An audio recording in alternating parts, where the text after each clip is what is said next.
Never give in. Never give in. Never, never, never, never. You and I have the courage to say to our enemies, there is a price we will not pay. There is a point beyond which they must not advance. Socialists don't like ordinary people choosing, for they might not choose socialism. We cannot afford to be so politically correct anymore. Conservative One. With George Christensen.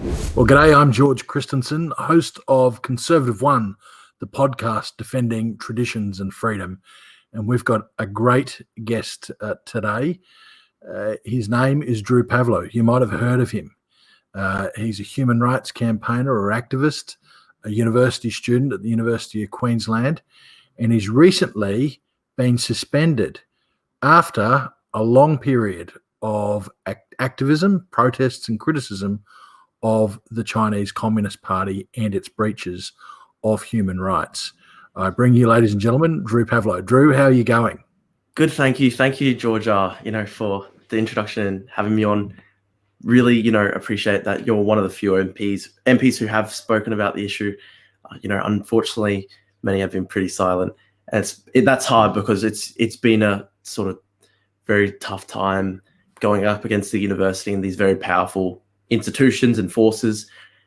Just one 21-year-old. So it does mean a lot, when MPs do support me. So thank you very much. I'm sure, we definitely, don't see eye to eye on all these political issues, but I am very thankful that you have, stuck your neck out when it comes to, protecting my right to free speech at UQ. And you are from the political left, I guess. You identify as someone from the progressive left. Would that be right, Drew? Yeah, I'd say that's fair. Yeah. So, much my family's chagrin, they're all Greek conservatives and they hate it. No doubt. But look, it's the old adage, that's ascribed to Voltaire. I might disagree with what you say, or fight to the end for what you say, but I'll fight to the end for your right to say it. And you're really robbed of this right to free expression, it seems, at your university.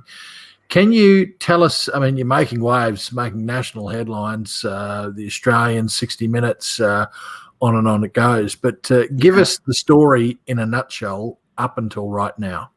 Yeah, sure. I am wearing a shirt, that says free speech right now, and that's what that's what it sort of all comes back to, I suppose. I was really outraged that my university had a close ties with this government that,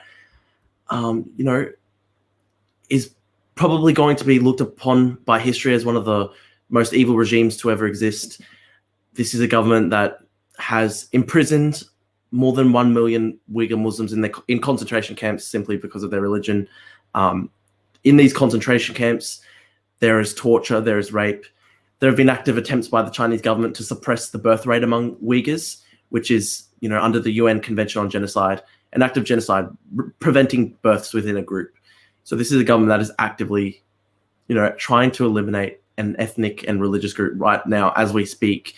And unfortunately, many Australians, because they're on the take when it comes to, Chinese money, selling things to China, they would prefer to look the other way while this terrible genocide is ongoing. It's not just the genocide. We know that they've obviously brutalized the people of Hong Kong. They've recently passed a new national security legislation that in effect destroys one country, two systems, destroys democracy in Hong Kong, ensures that there is no more local autonomy. Like, I've got Hong Konger friends living in Brisbane who have come to Brisbane fleeing the persecution of the Chinese state, and they were tortured by the Hong Kong police and they were brutalized on the streets just for simply protesting. So this is a government that is perpetrating human rights abuses on a mass scale. I know you're a Christian, George, and, I'm also a Christian, and comes back to the idea that all people are endowed with, are endowed with certain inalienable rights, the right to dignity, and no one anywhere should ever have that right violated. We're interested in preserving the dignity of human life wherever human beings, exist. And so this government's crimes, I think, are a concern for Australians, because Australians, I think, are a big-hearted people and they do care about human rights, and they do care that other countries are respecting the fundamental human dignities of their people. And so I think Australians do care what is happening to the Uyghurs. Australians do care about what is happening to Hong Kongers, ordinary Chinese citizens, as well as Tibetans as well. In Tibet, there's been ongoing persecution for decades now. I think Australians do care. We're a big-hearted people, and we do believe in human rights. We do believe we do believe that all human beings are deserving of dignity and equal value and respect, and so these government's crimes are a concern for us. Unfortunately, I think members of the elite are sort of like some business interests and stuff like that. They've just been on the take with Chinese money for so long, and it's really blood money, because in return for this money, they know that they are to stay silent when it comes to these matters. And so that was what was happening at the University of Queensland. UQ had a relationship with China that meant they were dependent on China for about 20 to 30% of the university's overall revenue. So what does it mean? What does it mean if the university were to talk about what was happening to these Hong Kongers, Uyghurs, Tibetans? The Chinese government can just blow up the university's budget almost overnight, because this is a totalitarian government. It could decide, oh, well, like this campus is too sensitive for Chinese students now because there are protests on this campus. Therefore, we will no longer allow Chinese students to study there. And what that would mean is overnight, the university's budget would be destroyed. 30% of it is gone. Can't get the $1.2 million salary he sort of enjoys on the public dime. So these people really, in exchange for blood money, they chose silence. The university, they claim like they're not really political. They try and stay above the fray, they claim. I still remember in 2017, they intervened when it came to Trump's Muslim ban. So they were willing to intervene on, say, this very important, I guess, controversial political matter of the day, especially when it came to that. Well, they sent an email. They sent an email to all university students, all 50,000, saying we condemn this. Like any UQ student that is impacted, like we stand with them. And so, they chose to stand on the side of civil rights, I would say. But, then it comes to, say, the issue of Uyghurs. 1 million Uyghur Muslims in concentration camps. And then there's just the hypocrisy, because they rely on Chinese government money. Like, they continue to do business with a key partner that has concentration camps. I mean, this is the university's key partner had concentration camps. It's just shocking, And so I tried to protest this relationship. I sort of, organized protests, criticizing UQ's dependence on Chinese money while these human rights abuses were being carried out. And the first protest I ever held, it was the first protest I'd ever organized in my entire life.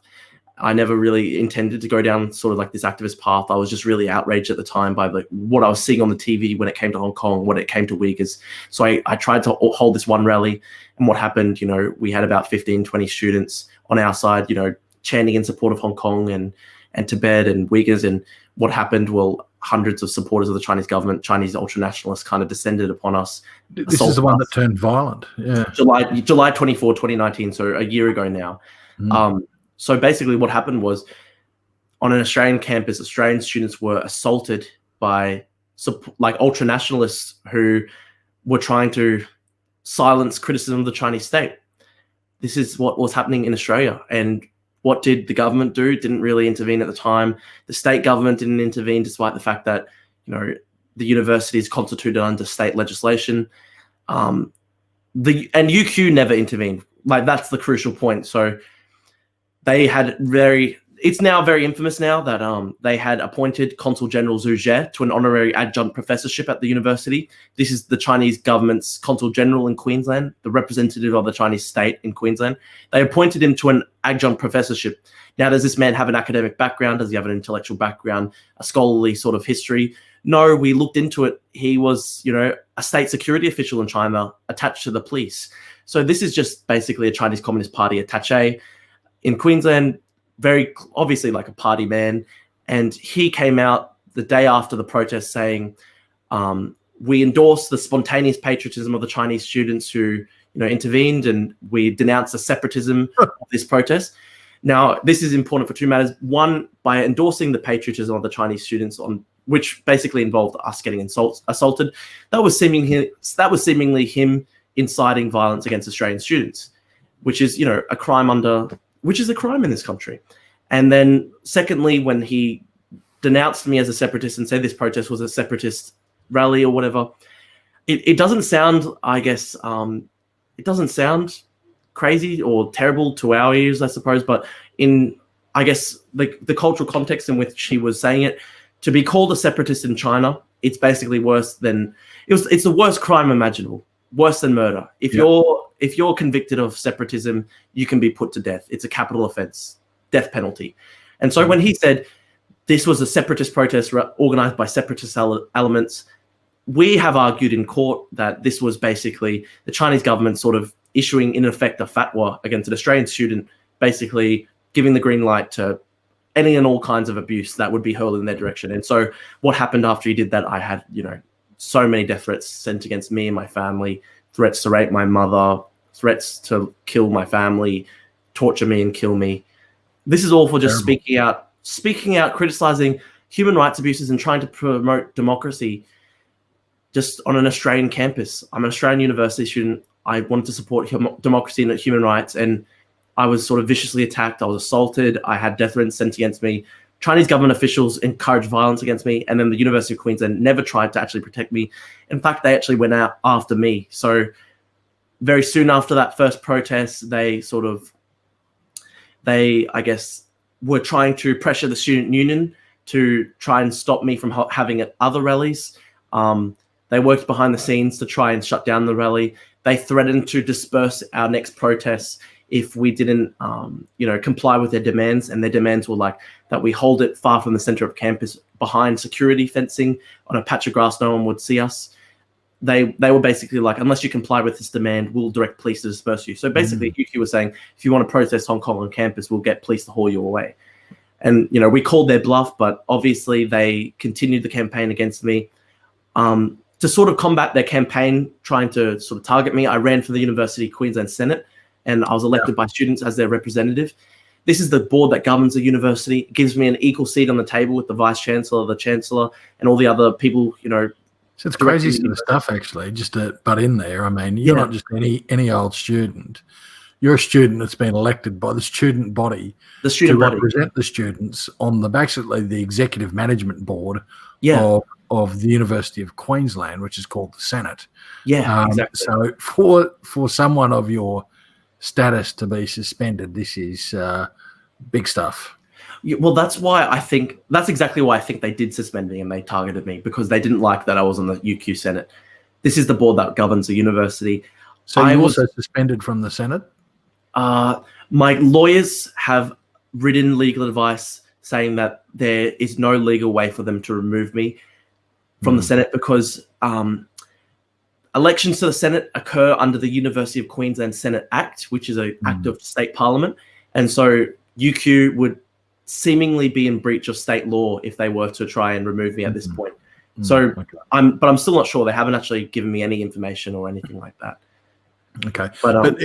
For all of this is going on, all of the protests, all of the activism and agitation, and then suddenly a bunch of charges, breaches of university, codes of conduct, rules, regulations have suddenly turned up in your letterbox. 186 pages. 186 pages. You have been a very, very bad boy, obviously. Yeah. How many of the 186 pages related to activism against the Chinese Communist Party? I think probably 4 of the 11 charges related directly to my CCP activities, my activities protesting the Chinese Communist Party, and one of these was that I incited racial hatred apparently by protesting the Confucius Institute. I sort of just thought I would take the piss out of the Confucius Institute. Obviously, we're all aware that the Chinese Communist Party lied about the origins of the pandemic, in the sense that in the early weeks of the virus, they basically covered it up. They arrested journalists, they arrested doctors who talked about it. And I was just taking the piss out of the Chinese government's authoritarian response to the pandemic. I went to the Confucius Institute on campus, a state government body on campus that represents the Chinese Communist Party. And I went in a hazmat suit and just basically put biohazard on the door as a joke. just a basically satirical break to call attention to the fact that the government's response in China was terrible. And UQ said that was inciting racial hatred towards Chinese students on campus, and the Chinese staff in the Confucius Institute.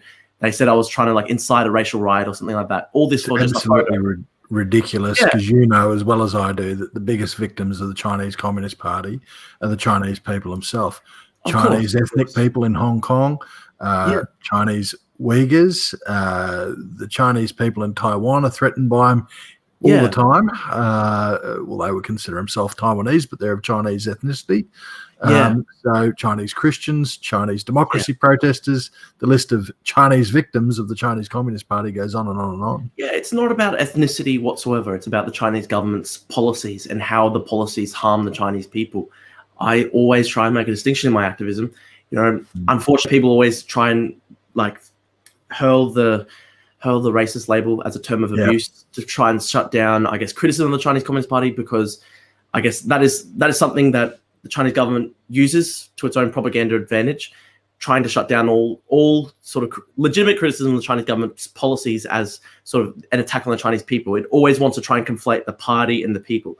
But I always try and make a distinction in my activism. There's a distinction between the party and the people. The government does not represent the people. This is a dictatorship, and its primary victims are the Chinese people. And we're trying to actually fight so that they may have human dignity, they might have their rights protected, that they will no longer be subject to things like arbitrary arrest, torture, detention, murder. We're trying to fight for the Chinese people.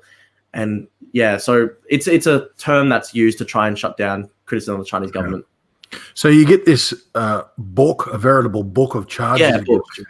And you've got 4 of the 18 charges you said that were relating to this. Yes. There was other charges which I know I've read, and I've also spoken to you offline. I think you've read the. I think you've read the. I think you've read the document, right? I sent it to you. You know, it's 186 pages. What I believe they did is, you know, they had the core set of allegations surrounding my criticism of the Chinese Communist Party and my protest activities. One of like the most serious allegations the university said was that I had caused a Chinese student to withdraw because I had criticized the Chinese Communist Party openly. But then they tried to tack on stuff on top of that, I believe, just so that they could have. I guess I would say, and see you later. Don't let the door hit on the way out, mate. If you can't like, a university is a battle place of ideas. If you can't, I guess, like, take someone criticizing a government, then, and you'd have to like withdraw, then see you later anyway. But UQ, I guess, I think what they did. I got to say, as a conservative, if everyone acted like that, I wouldn't have lasted long at university. My first political science lecture, the lecturer got up and asked who voted. It was 1996. He asked who voted for John Howard in the previous election. Oh, right. 2 hands went up in the classroom, and then he said, "Well, we hope we'll have that changed by the end of this unit." They didn't, but you know, imagine getting up, crying, and walking out because of that. You got to be tougher than that. Yeah. Anyway, like, I guess what I believe happened is that I think UQ sort of had those core set of allegations relating to my activism against the Chinese Communist Party, my criticism of the uni administration, and then I think they just tacked on stuff on top of that to try and give them plausible deniability. This is not a politically motivated witch hunt. This is not a politically motivated persecution or sort of investigation. Oh no, it's actually because there's all this.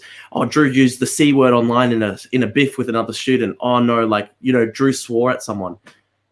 And I think everyone can see that through that and realize the university is not going to bring in 3 international law firms to, you know, target me. They're not going to compile a 186-page document. They're not going to spend hundreds of thousands of dollars on this thing trying to expel me just because I used a swear word online. I don't think anyone believes that. I think it's very clear. Like, I mean, you know, we're young people at university. We're young people. We're 20, 21 years old. We get into biffs with one another. There are fights. People use swear words. Like, we're adults. We're young people. It's how many times would there be swear words uttered on campus every single day? Thousands of times, probably, considering there are 50,000 students. So we think the whole reason they compiled this huge document was because they were upset with my political activism on campus. I think that it's very clear. Well, it certainly seems like that. You're listening to Conservative Wine. So they've now they've gone through all of their processes. You're suspended, not expelled. Yeah. That means you're in the sin bin for half a year or So they originally had a 2-year suspension, which would conveniently end just as my Senate term would end. And it seemed like they had timed it to perfection with that. And then we had an appeal, and on the appeal, they actually threw out 90% of the charges. And keep in mind, this is the university's own sort of kangaroo court. Its own employees, they've been directed. They had the UQ brought in its own lawyers. They were paying these lawyers hundreds of thousands of dollars. They brought in, the partner at Minter Ellison, Tom Fletcher or whatever, to actually argue to this own UQ body. This is what the university position is. Drew should be expelled. So it's not a really fair thing. It's basically the university being judge, jury, and executioner. If you're a UQ person, if you're a UQ employee on this panel, and your career advancement depends on doing the university administration's bidding, you're not going to necessarily look the other way when the university's lawyers are saying do this. Anyway, but they threw out 90% of the charges. Yeah, I understand, including all of the charges relating to the activism against China. They threw out. Is that correct? Yeah. So their own kangaroo court, their own unfair kangaroo court, threw out 90% of charges, which I think just shows from the get-go this whole thing's just been ridiculous. I mean, but they still made sure that I'd be removed from classes until next year, which ensures that I can't run in student elections. I thought at the time that it could mean my removal from the Senate, which it still might, I guess, result in, but we'll fight it. I mean, it just seemed like they were acknowledging the vast majority of this thing was confected and faked and, a witch hunt, but the university's lawyers are telling us to do this, so we have to do something to punish him. Yeah, right. And so go ahead. Oh, yeah, and so 9 of the charges were dismissed, 2 were upheld, one being I also wore the hazmat suit to the Vice Chancellor's office to put biohazard on his door because I was sort of doing a satirical stunt, taking the piss out of the fact that UQ was very slow to shut down in the very early stages of the coronavirus pandemic. I mean, there were a couple of cases at UQ and students were really fearful and they were calling out for the campus to be shut and UQ wasn't doing it. And so I just took the piss out of it, just went to the office, put biohazard on the door. And what they said was I had intimidated and bullied the Vice Chancellor and his staff and scared them. And it was creating a hostile atmosphere and terrified them and whatever. And then the other one was just, Drew used a C-bomb in a sort of online biff with another student. Just very kiddie stuff. And it just does not seem to be justified as a way of getting rid of me on campus. Mate, compared to my university days, that all seems fairly tame. Yeah, I'm sure. Look, you're now taking it to court. You're going out of the university's kangaroo court system into the real court system. Yes. You've got a pretty good judge, a pretty good lawyer, rather, there with Tony Morris. And very lucky. Queen's Counsel.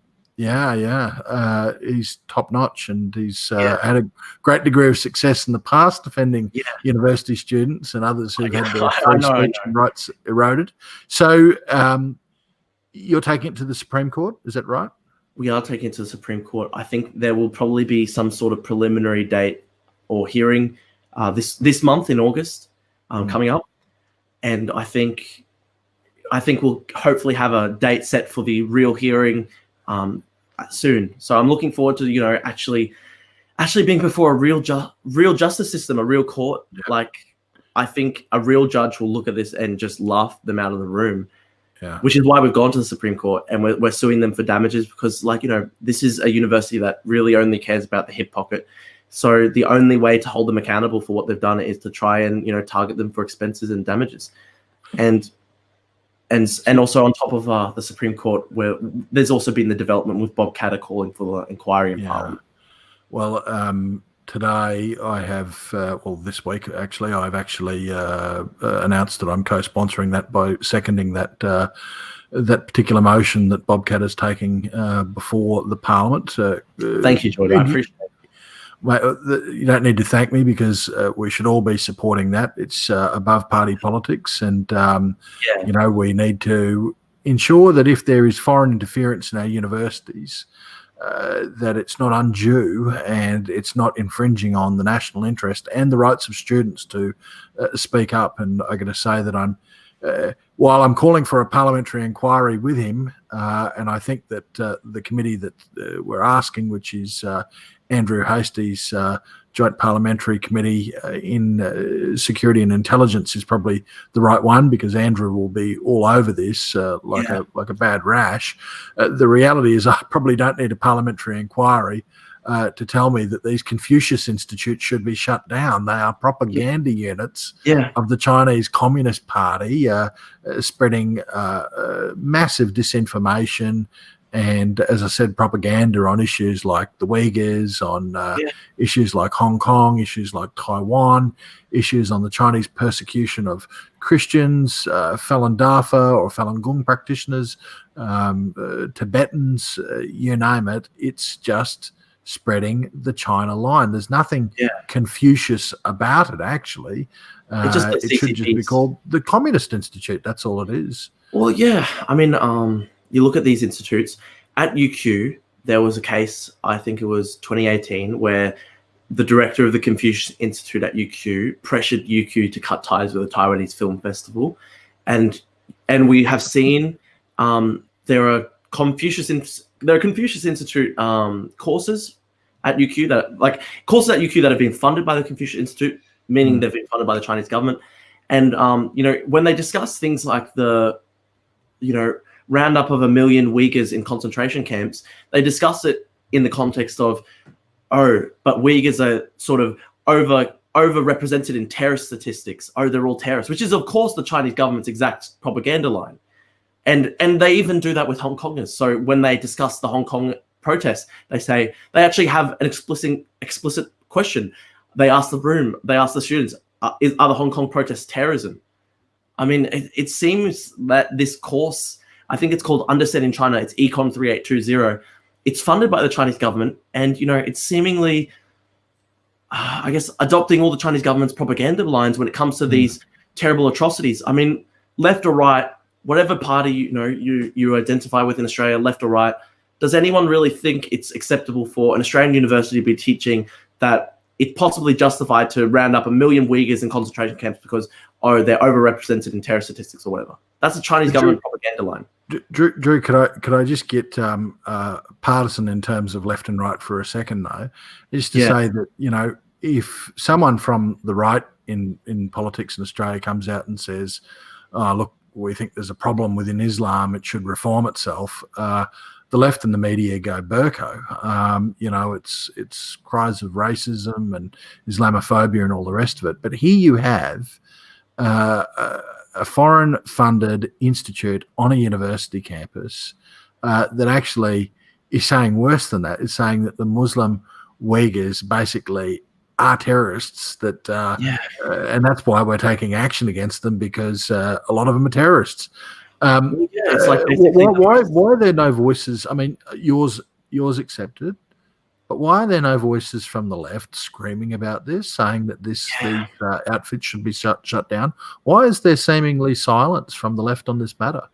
Look, I think with a few notable exceptions, I know Kimberly Kitching, the Labor senator, she's been very good on this. Thumbs up to her.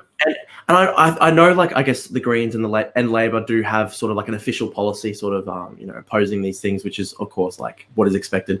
But it is conspicuous, I think, that there is kind of a big sort of silence when it comes to this issue. Like, that was sort of what drew me to it in the first place, because I did sort of identify as I sort of identify as someone from the left. And I was sort of thinking, hang on, where is everyone talking about what's happening to Uyghur Muslims? There are 1 million in concentration camps. How is history going to judge us if we just look the other way while we take blood money? And so I was protesting against, I was outraged that no one was seemingly speaking out about it. And I just wanted to sort of rock the boat and speak and draw as much attention as I could to it. Because, unfortunately, I think there is sort of this unfortunate thing among some people on the left where they actually sort of buy that sort of bait, where it's which the Chinese government loves. The Chinese government, there's a term in Mandarin, I think it's Beizao or something like that. And it's basically a term of abuse. And it's sort of directed at bleeding heart white Western lefties. And it's kind of look at the stupid Beizao. They fall for to criticize the Chinese government's policies is racist sort of thing.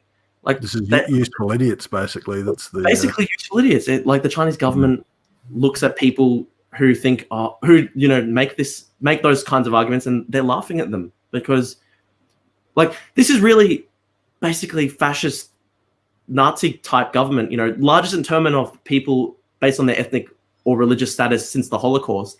And yet a lot of people on the left don't want to talk about it because I guess like it could like sort of promote anti-Asian or anti-Chinese racism. I think as long as you're consistently trying to distinguish your criticism of the party from the Chinese people, then we should be openly and every day vociferously questioning the Chinese government's policies. Why the hell are there 1 million Uyghur Muslims in concentration camps? How on earth is that acceptable in the 21st century? Are we just going to stand by and let it happen because the money is so intoxicating? I mean, it's a question of moral culpability, moral responsibility. I think we have a duty to speak out, and unfortunately, I do see it. It's hypocrisy. It's terrible hypocrisy because I guess because some people drink the Kool-Aid and they can't even see that. Yeah, this is basically like one of the worst regimes in human history, and they're drinking the Kool-Aid thinking it's racist to criticize the Chinese government's policies. It's terrible. It's horrible. We need to speak out, criticize genocide. To bring back a bit of bipartisan spirit here, on the right, there are also people, and not just the right, but in the corporate world as well, there are people who, as you said before the university's done, just sell out everything for the profit motive, for the big bucks, sell it out for trade, for investment dollars, and obviously in UQ and other universities' situation, they're selling it out for the student dollars. Well, I thought that was basically the case with. Here comes this billionaire, and because he's got very close business interests in China, he was trying desperately to say, "Oh, we shouldn't, upset the Chinese government. We should be protecting the relationship." Hong Kong doesn't matter to this man. Uyghurs doesn't. The lives of Uyghurs, the lives of Hong Kongers, Tibetans, ordinary Chinese people. It doesn't matter to this man. It's just simply the money. So it's actually not really left or right. It's not ideology. I mean, you'd go back to the 50s, 60s. People in the West were genuine Maoists and stuff like that. It's not like that anymore. I mean, I don't think anyone at UQ in the UQ leadership has read like the thoughts of Xi Jinping or whatever the terrible, crazy manifesto is. It's not ideology at all these days. It's just simply pure, cynical, self-interest money. So you can be on the left. Yeah, I think on one side of the equation, it's all about the dollars, and on the other, or the one, on the other side of the equation, it's actually all about political correctness gone stupid. Well, I think actually that's the case. So it's partly money. We don't want to upset the trading relationship, and it's just obsession with money above human lives. And then on the other thing, it's like, it might be like offensive or whatever to criticize the Chinese government's policies, and like it's just bullshit because this is a genocide. This is a genocide that's going on. Might have a student walk out crying because Drew Pavlou said something mean about the Chinese Communist Party. Yeah, absolutely. Well, you know what the actual post was? I put up a post and it was basically saying, I am very concerned, as a UQ senator, I'm very concerned about the humanitarian situation in Hong Kong. I condemn the Hong Kong police's terrible violence towards the citizens of Hong Kong. And this was the post that someone apparently saw and had to withdraw from the courses because of what a sook, really. Like, but it can be a brain explosion to some people, not to justify this guy leaving or the university reaction. But let me tell you a quick story of a young Chinese woman, through friends of mine that are Chinese, now Australians, but of Chinese descent. They introduced me to, I think she's 26-year-old friend of theirs who hadn't heard about the Tiananmen Square massacre or hadn't heard much about it. I showed her a video on YouTube of the incident, and I could see it. It was gripping for her. It got to the end, and it had a bit of a hokey ending with some US sort of 60s style protest music, and I thought she had started laughing at that ending, but it wasn't laughter. It was sobbing and crying like. The Chinese students that come over here aren't exposed to all of the stuff that we know about the history of the Chinese Communist Party. It's all hidden from them. So it does take, in fact, it's great Chinese students coming over here because they should be exposed to the truth, and they should be exposed to all of the values that we hold dear in Australia of free speech, egalitarianism, democracy, rule of law.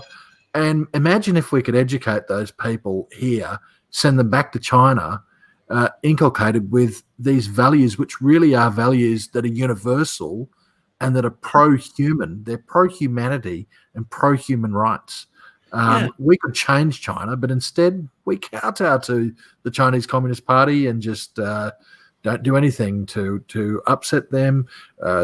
We bring in the students, we send them back, and they go back just to becoming the same sort of citizen robots, I guess, that the Chinese Communist Party loves. It's on this matter, it's really sad because I remember being in a UQ Senate meeting, and they were discussing how for thousands of Chinese students who are still enrolled in UQ courses at the moment, they're obviously stuck overseas in China because of what has happened with COVID. And they discussed how they had been providing VPNs or whatever to Chinese students so that they could bypass the Chinese government's Great Firewall. And I asked the Vice Chancellor and I asked the UQ Senate, does this mean that UQ is possibly endangering the safety of these students by encouraging them to break Chinese law? And then they said, no, we would never seek to break Chinese law ever. And then I said, so then you must be actively seeking to uphold the Great Firewall. And they had no answer, and they just sat dumb like ducks for a couple of seconds, and then we will move on. We will move on. And it's like there's no thought here. I mean, the government, the universities are not interested in, I guess, sort of inculcating democratic values or exposing students to democratic freedoms or whatever. It's just simply money, and it's really sad because, I've got many Chinese student friends at UQ, and it's often the case that I'll be stopped at UQ by a supporter from China, from the Chinese mainland, and they'll say like, "Oh, I really support your protests. I know about Tiananmen. I know about the Chinese government's human rights abuses. I really support what you're doing." But unfortunately, I can't even be seen talking to you because there are people who monitor Chinese students here, and to ensure that they're keeping political tabs.